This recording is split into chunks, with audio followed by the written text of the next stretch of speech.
Okay, James, Okay. whenever you're ready. Let me just briefly explain that in Cleveland, we were particularly lucky as kids because there were multiple amusement parks in our area.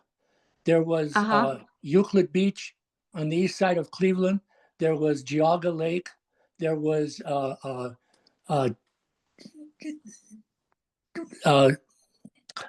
Cedar Point, and there was Chippewa Lake. Chippewa Lake is what this poem is about, okay? So obviously most of what I write has to do with memories, so here we go. It's called Chippewa Lake. Ready? Yes. Okay. The rusted chain-link fence that now surrounds the place cannot restrain the moaning ghosts that seep into the frozen daylight, that the cold congeals into a drifting image of the past from which they seep, until ice crystals form as sharp as knives to render the day to shreds, which the persistent updraft of the winter breeze carries in tatters off, where they are met by stronger counter currents blowing in crisply from west to east, which shake loose what the rising currents cannot hold, and so they fall back to the earth like isolated flakes of snow, trying to blanket, though they can't, this unresponsive ground. Nor has the winter wind that howls across the frozen lake managed to scrub away the drifting echoes of the band which used to play during the summer up in the pavilion 50 years ago. Back then, our parents danced under the glow of artificial light while we caroused, scouring the still lit midway for the strips of tickets still unused that all the union men had dropped as, slightly staggered by the union picnic day, they all began to carry off their sleepy children to their Fords and Chevys for the long ride home, while mothers, hoarse from gossiping and tired from running after kids, trailed after to their cars. We, all the summer kids, collected all those unused tickets that the day trip people jettisoned as they retreated for the long ride home. And we, knowing that there were still 2 hours to ride before they shut the rides down for the night, picked up those tickets and we rode the rides on someone else's dime until we got so tired we couldn't fall asleep, but lay in bed like springs wound tight enough to bounce us skyward till we thought in dreams that we could nightly touch the large translucent moon drifting away from us to turn itself into the ever-fading memory this winter day recalls, as up the hill, across the lake, in the pavilion still, our moms and dads still danced. That is beautiful. Thank you, James. Thank you. Very nice. Well, that's all I got, guys. That's wonderful. Thank you. Thank you. And do you want to go next? Read something. Sure. Yeah. Tommy will be reading his next book, and I'm so excited. Great.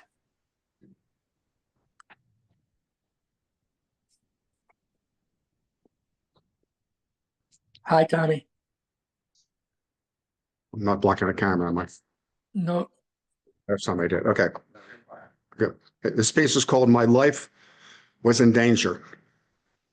A withdrawn rain descended on the Chicago alley as the man sat sullen on the stone curb. No golden voices or gay laughter rose. No solace, just a terrified guilt. Thoughts raced by too quick to catch. Memories sprung to light, then went to dark.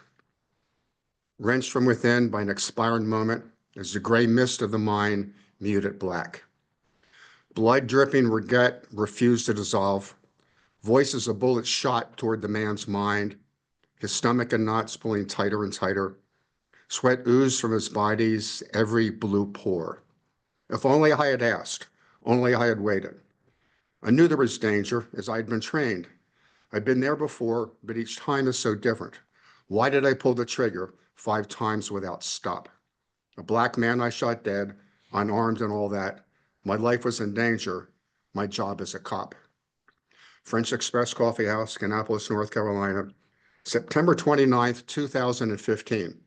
Almost 10 years to the day from today. I wrote that. Very nice. Very descriptive. Yeah, it just Great came out. narration. There might have been some event happening in Chicago at that point or with the police, I don't know, but the words just came out. There you go. That's how it always happens. Yep, yep. Christina, Yes. Andrea Engler joined us. I don't know if she has something she wants to release. She's. Hi, Andrea. Are you there? Yeah, I think it's best if I just listen. I wasn't able to write anything with those words, but I'll tell you they were in my head because a lot of them I'm feeling. I just couldn't. It was more even. In fact, I'm going to put them on my desktop for a minute and let you guys talk. But in my head, it was more. I know the winter, and that's what I was hoping for, just to be in some ice-filled ice palace like Superman has and hide away, Yeah. because I am just very, very stressed with a lot of things. So I really just need to listen to you guys, if that's all right. Okay. Okay, thank you. Sounds wonderful. Thank you. I have the 5 words, so I'm gonna go next. Is that okay? Okay. On a winter breezy night, I turn up the temperature, sitting under the covers, feeling cozy, sipping a cup of herbal tea. The aroma of the honey lemon zest invigorated my inner spirit. Out of nowhere, I started to sneeze multiple times, trying to hold my breath. I exhaled, achoo, counting the air expelled. Halfway through, I got lightheaded. At one point, I wondered when I would stop. Breathing out 20 times, finally the tickle in my nose stopped. Running the faucet at cold temperature, splashing refreshing water, rinsing my face. Alert of my inner senses, suddenly I felt the wind chill penetrating my bones. While my body began to shiver, I expressed my inner voice. Is this a cold or a flu? Feeling sleepy, I kept myself isolated from the rest. Very good. Very, very good. Thank you. Anyone else who would like to share? Robert, would you like to share a part of your writing or? A short story, but Yeah. it's one of my shortest short stories, but even that's still 2,500 words. No, that's perfect. Okay. Yeah. And But you have to stand up, no. Yeah, Where you're standing there, otherwise you. yeah, Robert will be taking the center stage. Robert just moved to Davidson. Oh, you did? Mhm. Nice. So he's a neighbor of yours now, I guess. yeah, drove about an hour to get here, Oh, yeah, it took me over. and it should have been 25 minutes. Yeah, But rush hour, everybody's Yeah. going this direction, so. yeah, it was strong for me too. Hi, Robert. Hi, and I brought a Writers and Artists Yearbook 2026, just came out 2 days ago. And I made a mistake. These things aren't cheap, but this is the British, America used to have Writers Yearbook, I think they called it. This is a little better. This has everything about the law, everything about the publishing industry, everything about self-publishing, everything about every question you ever had. And it's got all the, book publishers, magazine publishers, agents, the whole thing. And a lot of that I've learned the hard way. Your chances of getting an agent that's really connected to the industry are about 1 in 6,000. Wow. But still, there's contests, there's all kinds of meetings, and I've done a little better with some of those contests. And it's a way to get a credit that you can put in your query letters and everything. Is that book available on ebook or is it strictly paperback? I think I think if you buy the paperback, you get access to ebook. I don't know that they sell ebook because it comes from London. But what I did was I got 2 of these in the mail in 2 days. And it's not supposed to happen. I didn't want to spend that. But apparently I had a standing order from 6 months ago. And then I forgot all about it and I ordered it again. So what I'm saying is anybody that wants to look at this book, could I just give it to the group? And you can look at it, you can read the reference materials, you can look over the connections, the names, the addresses, Oh, that's wonderful. explanations, prizes, awards, courses, Robert, ways. oh, may I say something? Yeah, I have the 2013 edition and I haven't upgraded since because it is expensive. But you know what? It is. Some of the old ones, I know there are a lot of changes, but some of the older agents and publishing houses, they're still there. You know, they merge and move. But yeah, so the 2013, and it's the Writers Marketplace, I think was the old name of it, right? Something writers. This one is 2026, so Yeah. it's only been out for 2 days. It came out Right. this week. So Right. anyway, I'll anybody in the group wants to borrow it, pass it around or whatever. Because and this is a clean one. When I take one of these things, I use yellow markers, red ink. I write in the margins, little code words here and there. It becomes a mess. But anyway, if you want to share this one, please do. Yeah, that's great. Thank you. All right, I brought one short story. It's from a book collection of short stories, and they're all sort of international. There's, one from India, one from Norway, one from stories from South Africa, from Canada, the U.S., and Scotland, and England, and all over. A French one. Anyway, this one is from Halifax, Nova Scotia, Canada, which is where I come from, Nova Scotia. And it's called An Enduring Legacy. And I always start with a quote from somewhere in the book. So, Enduring Legacy, the quote is, "It is one thing to die, it is something else to die alone and unknown." And it starts, "On the 28th of February, 2004, a client walked into my office and declared that he wanted me to help him to proclaim his life story. He was well-dressed, yet not ostentatious. He was weathered with age, yet not decrepit. What impressed me most about him was how well he spoke. His voice was strong and his words were not slurred. I never once had to interrupt him with an 'excuse me' or 'could you repeat that?' I did wonder, however, why he thought that an estates and trusts solicitor from Lower Sackville could proclaim his life for him. I'd never even met the man before.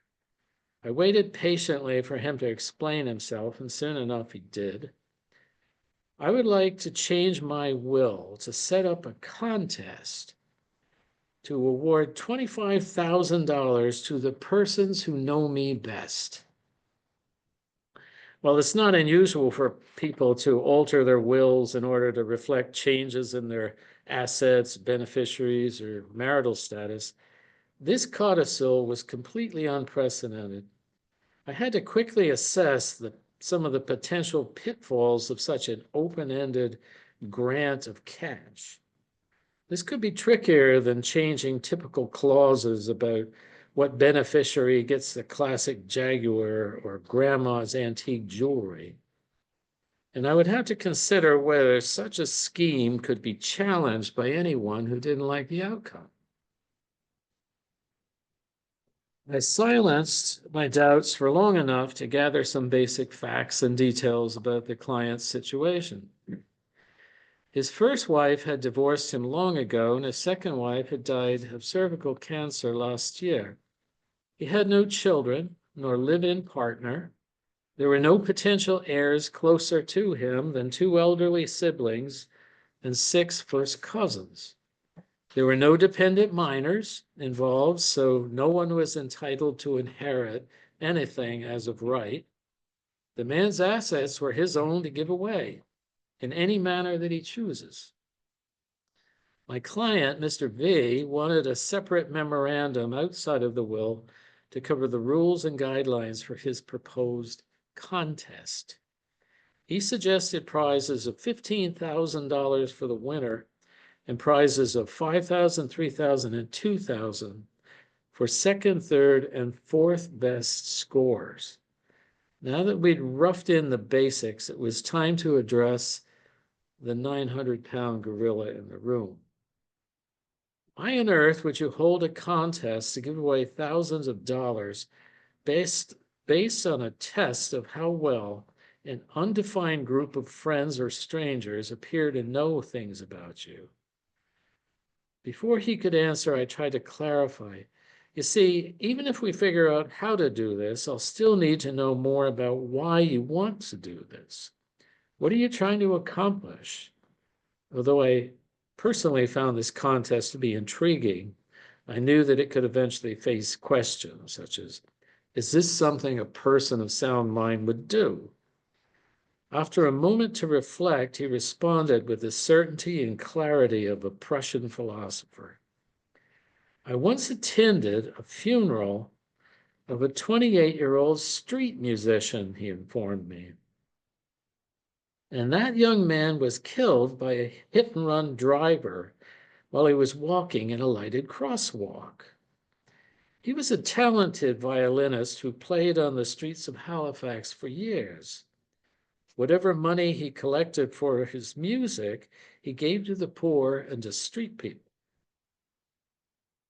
Although he came from a fairly affluent family, he often camped out in the parks with those that he tried to help.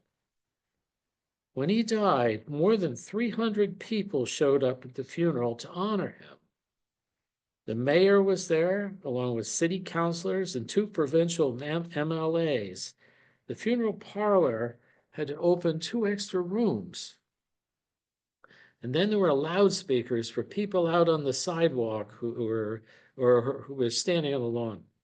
The young man was and always will be remembered by many. My client shifted over to a different chair, more comfortable. He probably realized it would take him a while to adequately explain his mission. Once he was stationed on the second best chair in my dreary little office, he resumed his parable. So not long after that, I went to another funeral. This one was for an older retired fellow that I barely knew. When I arrived at that funeral parlor, I thought that I must have come at the wrong time because there's only one other person in the room. The widow and I were the only ones there. Eventually, a minister who had never actually met the deceased man came in. He made an honest effort to console his audience of 2 mourners, but when the parson asked if anyone wished to say anything, the widow sat motionless and quiet as a marble statue. She was obviously still in shock. That put more pressure on me to say something. My client continued his story.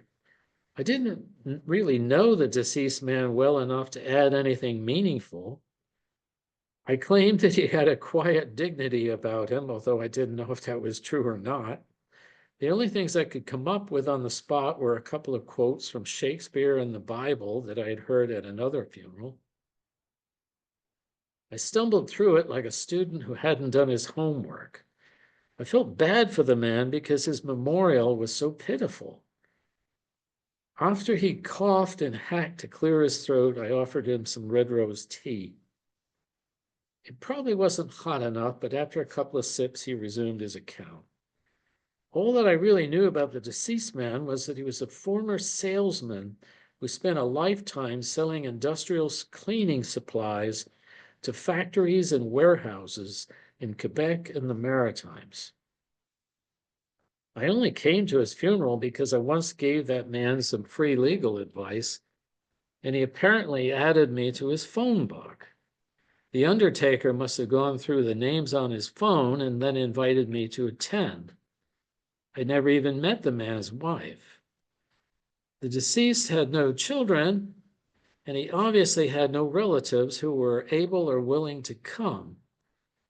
He was someone that any of us may have known from our work lives, yet he lived like a stranger in plain sight. L'étranger que vous connaissez. There are people like that all around us. He may have been an acquaintance to many, but he was not enough of a friend to draw people to his funeral. That's definitely a sad tale, I agreed. But how does that tie in with your contest thing? My client seemed surprised that I even needed to ask, although lawyers need to seek absolute certainty before they can begin to speak. He answered, "It is one thing to die, but it is something else to die alone and unknown." Neither of us spoke for 30 seconds while we absorbed that weighty pronouncement. Then he elaborated. "You want to know why I'm doing this? I'm doing it because of isolation and invisibility. I'm practically unknown to my closest kin."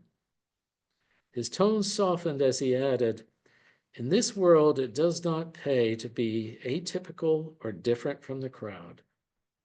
Atypicality is like a sin. It's essential for us to blend in." Then he explained himself. "I never had children, and that changes everything," he explained. "My siblings have chided me for years for being selfish, as if I just valued new cars and world travel more than I cared about family. But I've always valued family," he insisted.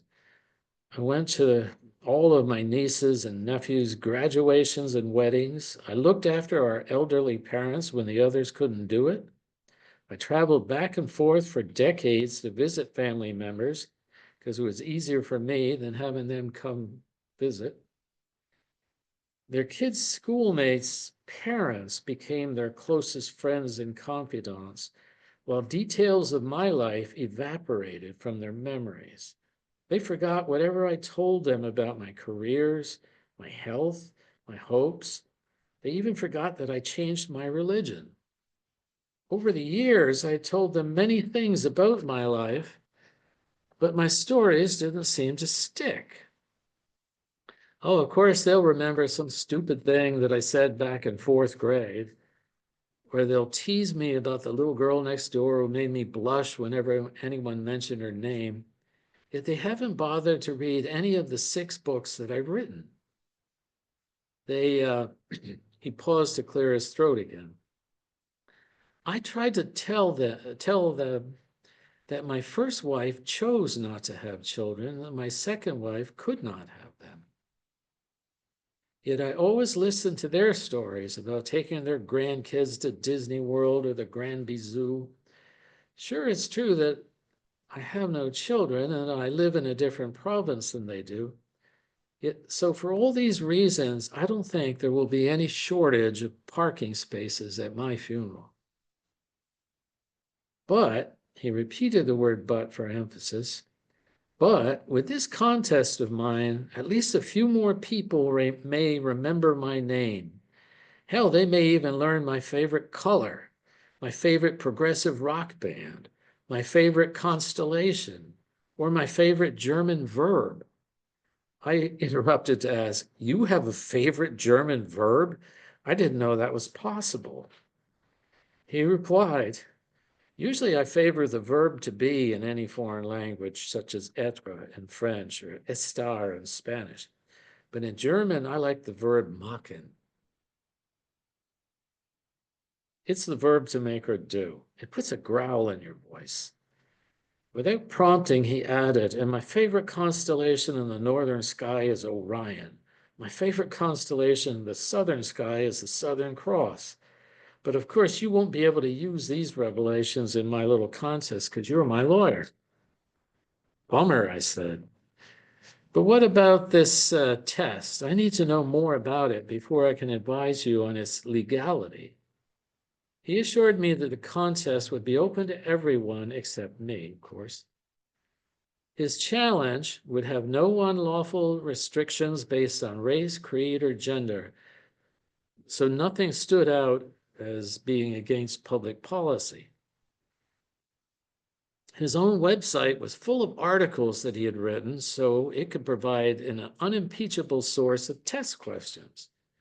And questions from his 4 novels and 2 books on international trade should be easy to verify and grade. People have either read the books or they haven't. He cautiously added, and if this contest generates enough publicity, it may even boost the sale of my books even when I'm dead. With that said, we set about changing his will and his life. And before long, he would change my life as well. Pages. My client assured me that some of the test questions would be easy, with answers that are known by many. Other questions would require a more detailed search of the articles, interviews, or employment details listed on his website. Even total strangers should be able to compete with minimal reading of his published works and a cursory scan of his website. His family members would have a clear advantage with any questions from early childhood, while his co-workers would fare better on employment and career details. Classmates and colleagues at his 3 universities would have the upper hand on questions involving his research and writing. Yet no one would be able to answer all the questions. I asked for more details about the mechanics of the contest. We decided that the triggering event would be an announcement to be released online on or near the date of his death. Notice will be published on at least 3 social media accounts and a press release sent to a newspaper that has published many of his previous articles. Family members will, of course, be notified about the contest directly by me, along with any relevant details about his will. New contest entries will be closed 60 days after the date of death, and the winners will be announced 90 days after the death. The answer key provided by the testator will be the sole and final arbiter of acceptable answers. As his solicitor, I will file the contest rules and send out the test questions to anyone who may inquire. I will also hold the answer key along with the testator's will in my vault. After 4 meetings with my client spread over the next 5 months, we had the contest rules and questions firmed up. We spent many hours discussing the possible effects of his novel in an attempt to create an enduring legacy. To a man who had lived his life under the radar, the modest cost of this contest seemed like money well spent. Even in death, he could teach both strangers and friends alike a few of the highlights of his life spent in the shadows of obscurity. He could correct any misinformation circulating about him, while filling in any gaps about what he had done with his life. Friends, associates, and people he had never met might even read a few thousand of the millions of words he had written during his lifetime. My client's last words to me came in a short handwritten letter to thank me for my work on his legacy project.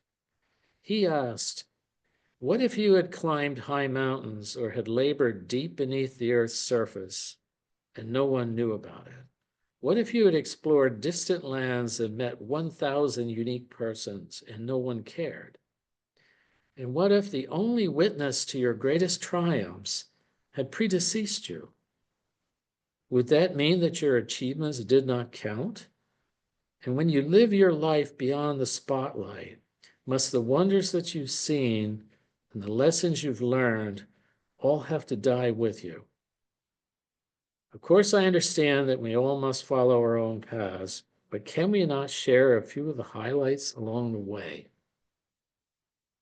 In a postscript, the solicitor wrote, 15 months after we finished our work on Mr. V's legacy project, my client died due to complications from a fall.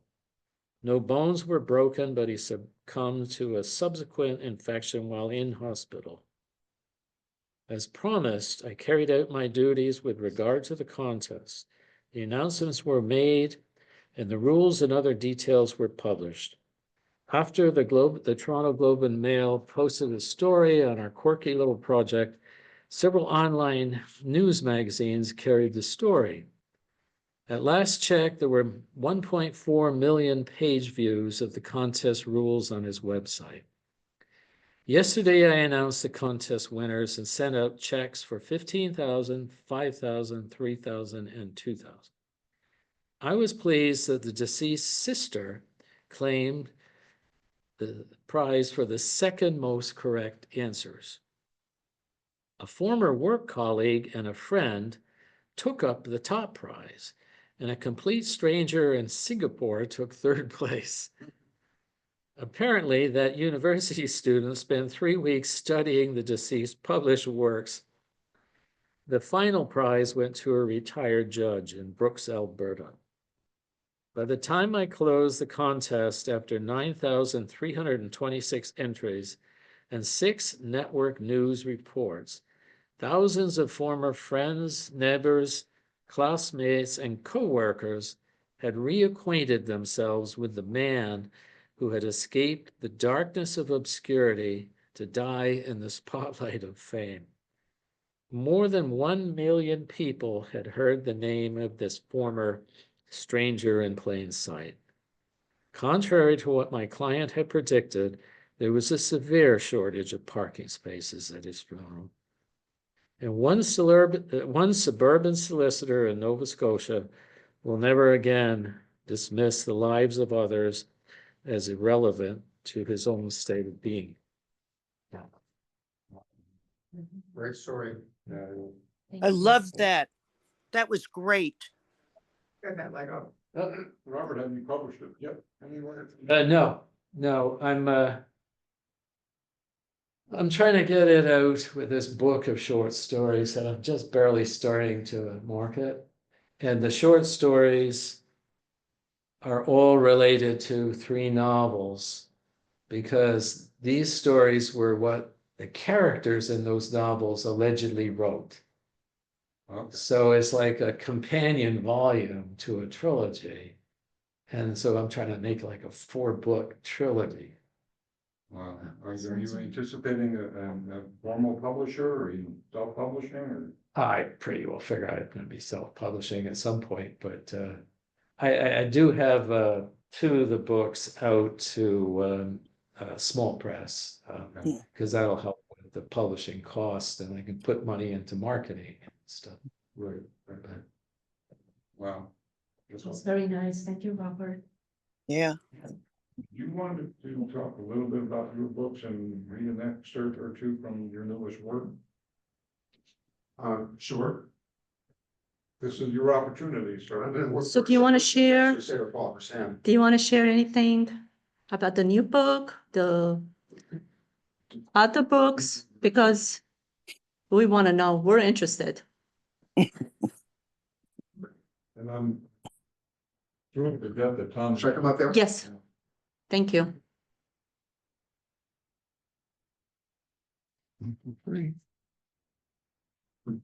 Well, don't ask me how, but I missed last month's meeting, but between 2 months ago and today, I've published 3 books. Quite remarkable. The first is one I talked about a number of times, called Not One Day Lost. And it's sort of the beginning of my attempt that people won't forget me, or who I was and what I did. And I really put it together for the family, the kids and the grandkids. It's not a memoir, but it contains a lot of the elements that I would use to publish a memoir if I get to that point.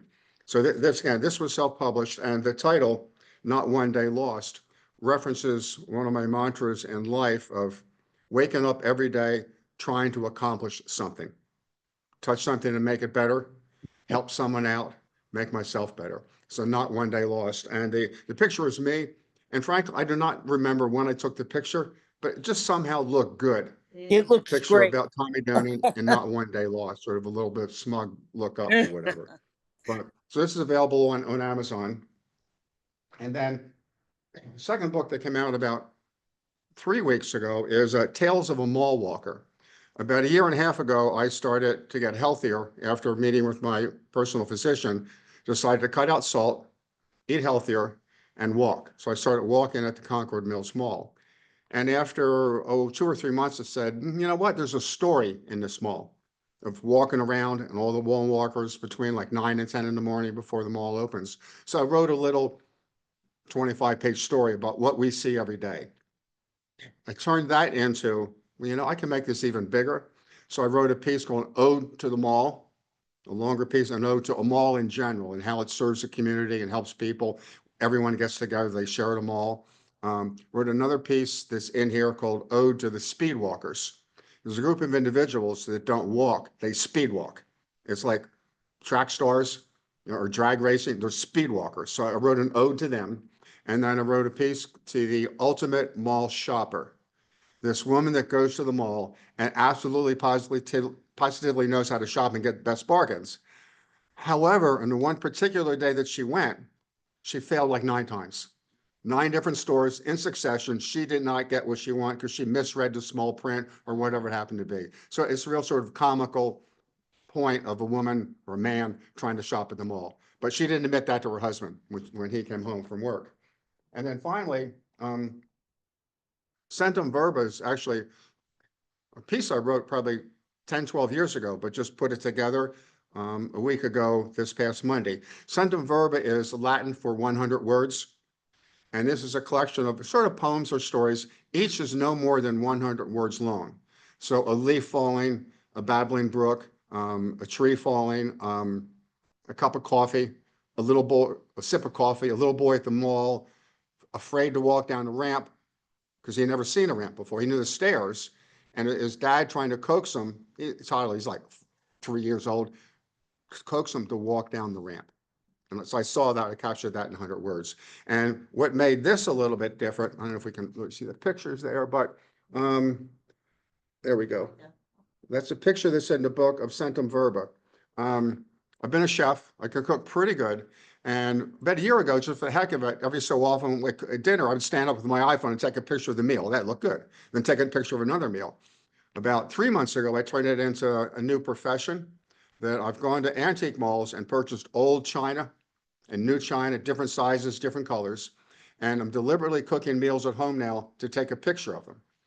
So I've probably got 70 or 80 pretty good shots of food that I've cooked at home, and decided to integrate about 15 or 20 of those photos into this book. So this is both word art and food art in the same collection of pages. So that's called Centum Verba. Yeah, and okay, and now, so these 3 are out of the way. So I've only got one thing on the table, which is I wouldn't call it a novel, but we call it an adventure, but it's paranormal adventure, which then some 30,000 words into it. Okay. Let's get in there. And real quick, it starts out in Rhode Island in 1878. It's 2 sons, they argue. One commits suicide, releases an evil spirit. The other boy goes to New York, gets married to an Irish woman, the spirit follows him, along with problems. They don't like the big city of New York. They make their way on a train down to Salisbury. Don't ask me how, but a year after being in Salisbury in 1896, they end up in Mount Pleasant, North Carolina. 70 or 80 years later, his great-great-grandson, through his father, becomes aware of this family heirlooms somewhere probably in North Carolina. So this young guy, John Byrne, or middle-aged guy, John Byrne and his wife, set out to find the family heirlooms. They do every antique mall in central North Carolina. Both of them one night, after 2 years of looking, wake up. They both had an identical dream, absolutely identical, down to the last T. And it was an outline of the White Owl Antique Mall in Mount Pleasant. That's where the antiques are. So then the book will go a long, long time of them going back and forth from the mall, looking for what they don't know what they're looking for. They don't really know what the antiques are. All the while, this evil spirit popping up and tripping John releasing the brakes on the Jeep, and the Jeep drives down the hill and crashes. All sorts of serious things begin to happen. Picks up an iron. This is a good looking iron. Looks like it's 1920s. He touches it. It's hot. So you got the tension of something's going to happen to this guy, John. Is he going to find the heirlooms, and how's he going to find the heirlooms? Intermixed with my wife and I shop at the antique mall a lot, including the White Owl. What actually happens in a mall? So a lot of it's the fun banter back and forth between John and his wife, Marie, and banter between them and the employees at the mall. As the tension builds, something bad's going to happen. Something bad's going to happen. Will he find the antiques? So that's at least a short story, if not a full-length novel. And it's just a lot of fun with dialogue going back and forth and talking about all things Irish. So that'll probably keep me busy for the next 9 months to a year. And that's it. And actually, two more things, and then I never always finish. All these two books were put together by things that I wrote 10, 12, 15 years ago, and some new stuff's added. We need to collect and categorize everything we've ever written. At some point, it'll be able to be put into a book. Second thing I learned, when you're on Amazon and they talk about the book, they say you want to read a few pages, okay? I goofed on this. There's 14 pages before you get to the text. So I see 14 pages before you even get to the text, and then there's 2 pages and it stops. Centum Verba, there's only 4 pages before the text, and then the text starts. So in the future, when I publish, I'm going to have as few pages as possible before the text. So when someone wants to read a little bit about the book and it's published on Amazon, they actually read the text. They read the first 10, 12 pages of the text. So I wish I would have known that a year ago. But anyhow, so as little as possible before the text. Thank you. Thank you. This is Andy. You're quite welcome. Really. Writing. Thanks. And wow. Can't hear her back here. Okay, What is Andrea saying? she said thank you. Oh, Yeah. does Is it- anyone going to the fall conference at the coast? Oh. It's gonna be November 7th till the 9th.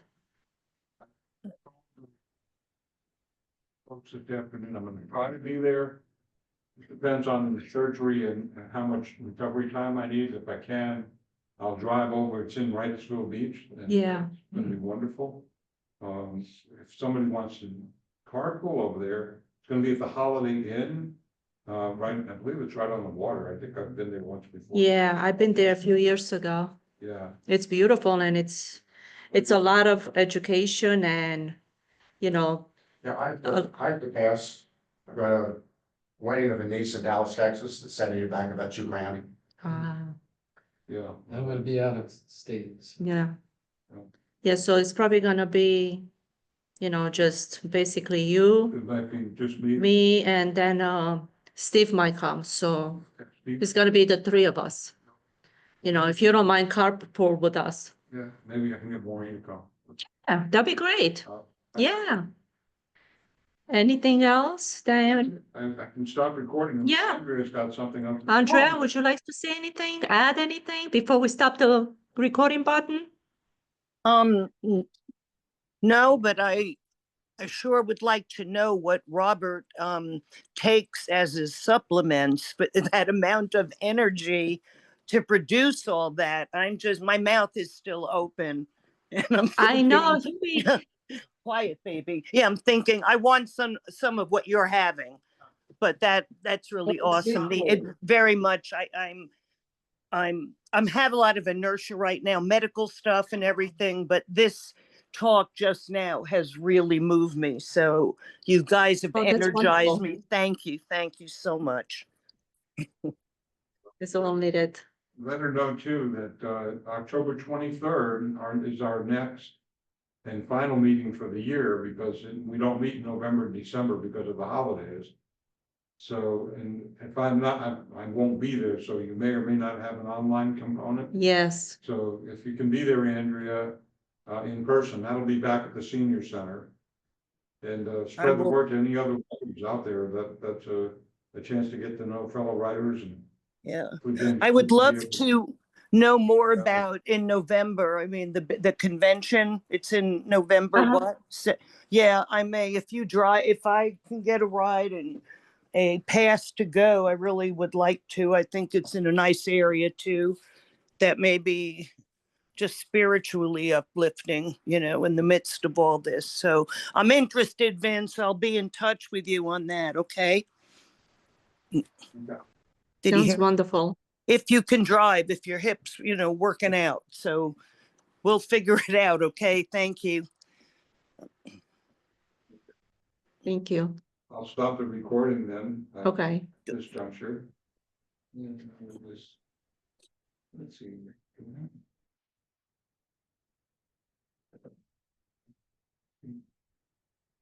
Maybe not. Maybe I just need to end the meeting now. That's probably the only way to do that. Which means you'd have to do it up there because you're the host. Oh, I have to stop it? Yeah, you'll see it down in the bottom right hand, there's like an end meeting. Oh, right here, end. Okay. See that? Okay. Did I do it right?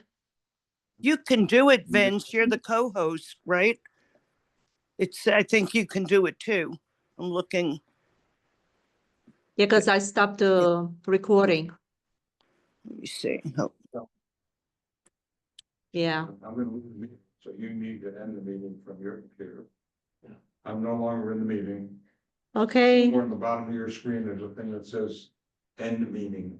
All right. Looks like a little red button. thank you. Oh, Bye. I see it. Yeah. Thank you, everyone, for sharing lovely stories, and I'm looking forward to the next month. Have a good night.